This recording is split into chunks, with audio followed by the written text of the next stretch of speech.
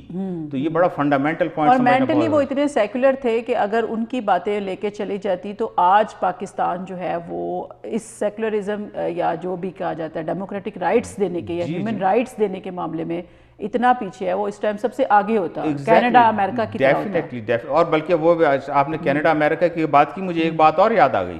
اس میں انہوں نے کہا تھا کہ پاکستان اور انڈیا جب بن جائے گا، الگ الگ ہو جائیں گے، تو ہمارے تعلقات ایسے ہی ہوں گے جیسے کہ کینیڈا اور امریکہ کے تعلقات. صحیح. تو مطلب ان کے ذہن کے اندر یہ کہ کو ایگزسٹنس تھا، کنفلکٹ نہیں تھا کہ مسلمان کوئی مطلب ہم کسی کنفلکٹ کریں گے، جو کہ انفارچونیٹلی ہو گیا.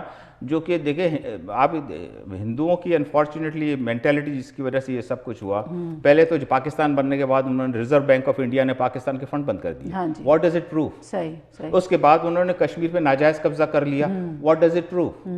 تو یہ ساری چیزیں جو ہیں یہ پرسپیکٹو میں رکھنی چاہیے. اور وہ ساری چیزیں جو ابھی عمران نے بھی بتائیں کہ یہ سب چیزیں ہوتی رہی اور برٹش کے ناک کے نیچے ہوتی رہی اور کانگریس کو خوش کرنے کے لیے ہوتی رہی اور وہ آنکھیں بند کر کے، کیونکہ ان کو اتنے بڑے اسٹیٹ سے بگاڑنی نہیں تھی. ایگزیکٹلی. عمران جب ہم ابھی یہ بات کر رہے ہیں تو کیا پارٹیشن کے وقت جو خون خرابہ ہوا اور قائد اعظم جیسے جو لوگوں کے لیڈر بن گئے تھے اور اتنا ان کا ویژن تھا، کیا ان کو یہ نہیں پتا تھا کہ یہ سب ہوگا؟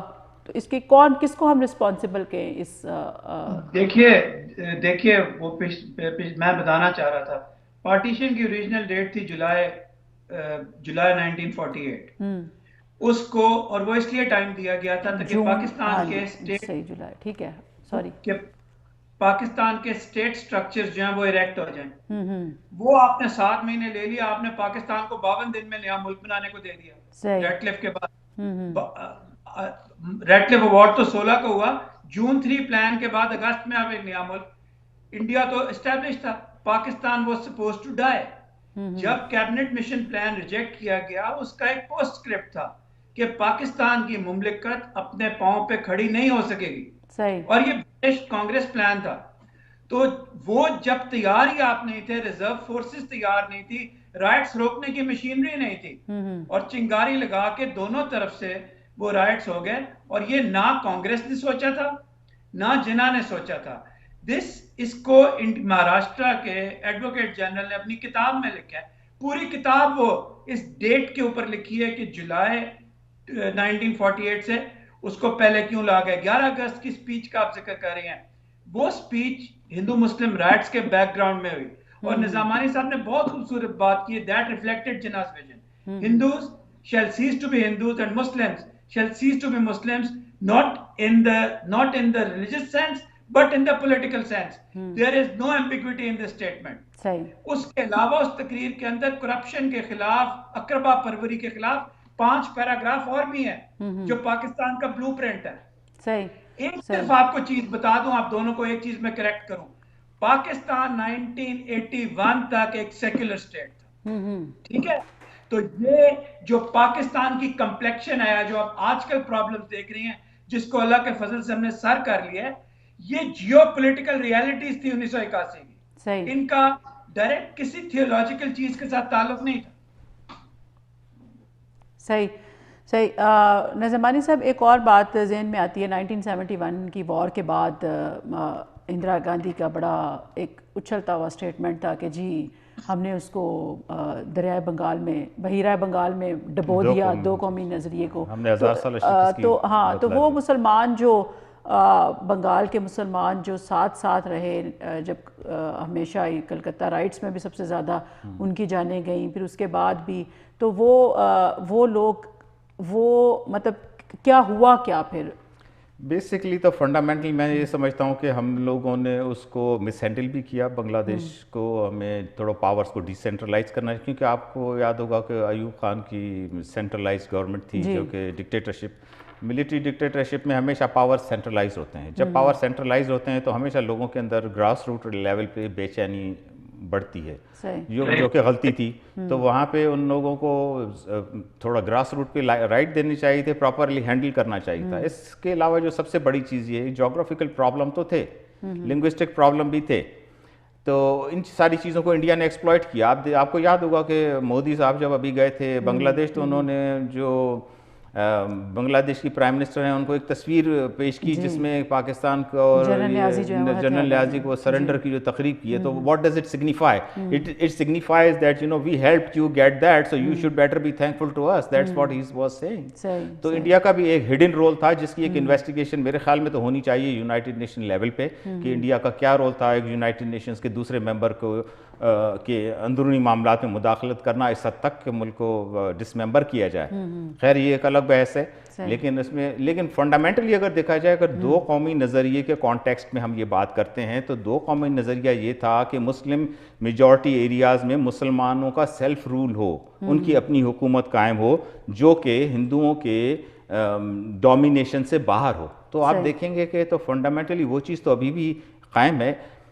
اگر دو قومی نظریہ فیل ہونے کی جو وہ بات کرتے ہیں جیسے اندرا گاندھی نے کی تو پھر انڈیا میں مل جانا چاہیے تھا اس کو. تو بنگلہ دیش تو انڈیا میں تو نہیں ملا، وہ تو ایک انڈیپینڈنٹ کنٹری ہے، مسلم کنٹری ہے، چاہے کچھ بھی کہیں آپ اس کو. تو دو قومی نظریہ تو اپنی جگہ پہ قائم و دائم ہے. صحیح. اور اس طرح کی سیپریشن کی بے تحاشا موومنٹس انڈیا کے اپنے اندر چل رہی ہیں. ایگزیکٹلی. تو میرے خیال میں I think in hindsight اگر دیکھا جائے تو یونائٹڈ نیشن میں ایک اور مسلم کنٹری کا اضافہ ہو گیا اگر آپ اس کو پازیٹیولی دیکھیں. وہ اپنے افیئرز اب خود مینیج کرتے ہیں، ہم سے 1000 میل دور تھے اور وہ ہم سے زیادہ ماشاءاللہ ایکسٹریمسٹ ہو گئے، اور ہمیں ان سے اب کوئی تکلیف نہیں ہے. ہمارے ان کے ساتھ اچھے تعلقات پہلے بھی تھے، ابھی بھی اچھے تعلقات رکھنے چاہیے بھائیوں کی طرح سے. تو اس میں مجھے کوئی پرابلم نظر نہیں آتا اور نہ مجھے یہ پرابلم نظر آتا ہے کہ دو قومی نظریہ ختم ہو گیا. دو قومی نظریہ الائیو اینڈ ککنگ. صحیح. جو پاکستان بننے کا مقصد تھا، جو حالات تھے وہاں کے، وہ تو آج بھی ہم انڈیا میں دیکھتے ہیں. ایگزیکٹلی. عمران یہ بات بھی کہی جاتی ہے کہ اگر انڈین مسلمز ہی کے رائٹ کی بات کرنی تھی تو آپ نے کتنے مسلمان تو ادھر ہی چھوڑ دیے، اور آپ کو ان کا خیال نہیں آیا جب آپ سب مسلمانوں کے لیڈر تھے؟ تو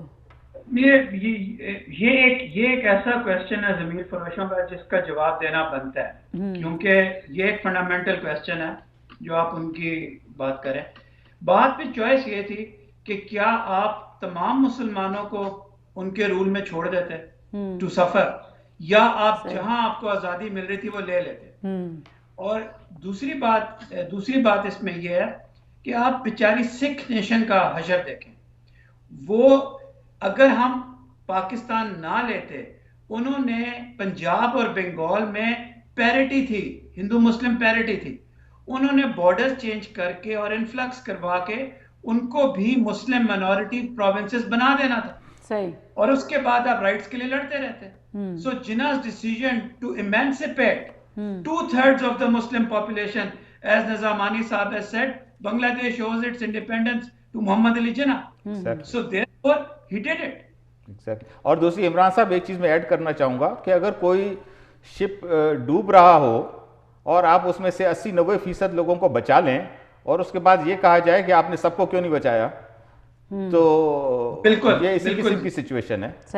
صحیح. نظامانی صاحب کیا قائد اعظم سے کیا سیکھنا چاہیے، کیا لیگیسی؟ یہ بہت اہم چیز ہے. قائد اعظم سے جو ہماری ینگ جنریشن سیکھ سکتی ہے، میرے خیال میں جو بنیادی سبق ہے وہ یہ ہے کہ کس طرح سے انسان اپنی ایمانداری اور دیانت سے زیرو سے ورلڈ کے ٹاپ پر پہنچ سکتا ہے. جب انہوں نے اسٹارٹ کیا تو literally he was zero, he was nobody. ان کا کوئی فیملی بیک گراؤنڈ اتنا کوئی عظیم الشان نہیں تھا، ان کے پاس کوئی اتنا مال و دولت نہیں تھا. جو ان کے پاس پیسے تھے ان کے والد نے وہ پیسے ان کو دیے تھے کہ انگلینڈ جا کے اپنی تعلیم ختم کر لیں، اور جب وہ واپس آئے تو ان کا بزنس کولیپس ہو چکا تھا. تو لٹرلی وہ جسونت سنگھ نے اپنی کتاب میں لکھا ہے کہ جب وہ بامبے موو ہوئے تو 3 سال تک ان کے پاس اتنے پیسے نہیں ہوتے تھے کہ وہ کچھ بس یا ٹرام لے سکیں اپنے آفس تک جانے کے لیے، تو وہ میلوں پیدل چلا کرتے تھے. تو یہ حالت تھی ان کی شروع میں. اور اس کے بعد وہ ایک وقت وہ آیا جب وہ برٹش امپائر کے ہائیسٹ پیڈ لائر بن گئے، اور ان کی پوری اگر لائف ہسٹری دیکھیں کوئی ایک مثال بھی ایسی نہیں ملتی جو انہوں نے کسی کے ساتھ جھوٹ بولا ہو، کسی کے ساتھ بددیانتی کی ہو یا کسی کو دھوکہ دیا ہو. تو ہماری ینگ جنریشن کے لیے ایک بہت اہم سبق ہے ان کی لائف ہسٹری میں سیکھنے کے لیے کہ ہم اپنے بچوں کو کہہ سکتے ہیں کہ بیٹا اگر بڑا آدمی بننا ہے تو ایمانداری اور محنت اور دیانتداری کا سبق سیکھو. اور اس کی مثال تمہارے لیے قائد اعظم کی زندگی موجود ہے. آپ ان کو زندگی کو پڑھیں اور ان سے سیکھیں. جس طرح سے وہ اتنے بڑے آدمی بن گئے، انہوں نے اتنا بڑا کام کیا کہ انہوں نے ایک ملک بنا دیا. وہ لازمی نہیں کہ وہ ہر کوئی لیڈر بنے، لیکن ان کی لائف کو اپنی عام زندگی میں اپنی عام زندگی میں دیکھیں نا. ہم بچے کو یہی بناتے ہیں، بتاتے ہیں کہ آپ کس طرح سے بڑے آدمی بنے. تو صحیح، بہت شکریہ نعمانی صاحب. عمران آپ میرا فیو سیکنڈز ہیں، اگر آپ کچھ کہنا چاہیں. میں پروگرام نہیں، فیو سیکنڈ سے میں زیادہ ٹائم لوں گا پروڈیوسر صاحب کی ہاں بولیں بولیں. دیکھیے، سب سے بڑا برٹش کے خلاف انڈیپینڈنس کا علم بھگت سنگھ نے اٹھایا. گاندھی جی نے بھگت سنگھ کو بیچ دیا. صحیح. جناح نے بھگت سنگھ کے حق میں بات کی اور اس کو ڈیفینڈ کیا. غازی علم دین شہید کو جناح نے ڈیفینڈ کیا. اس انسان کو آپ برٹش ایجنٹ کہہ رہے ہیں. جو سیکھا وہ یہ کہ 1916 میں پیک پہ تھے اپنے پولیٹیکل کیریئر کے.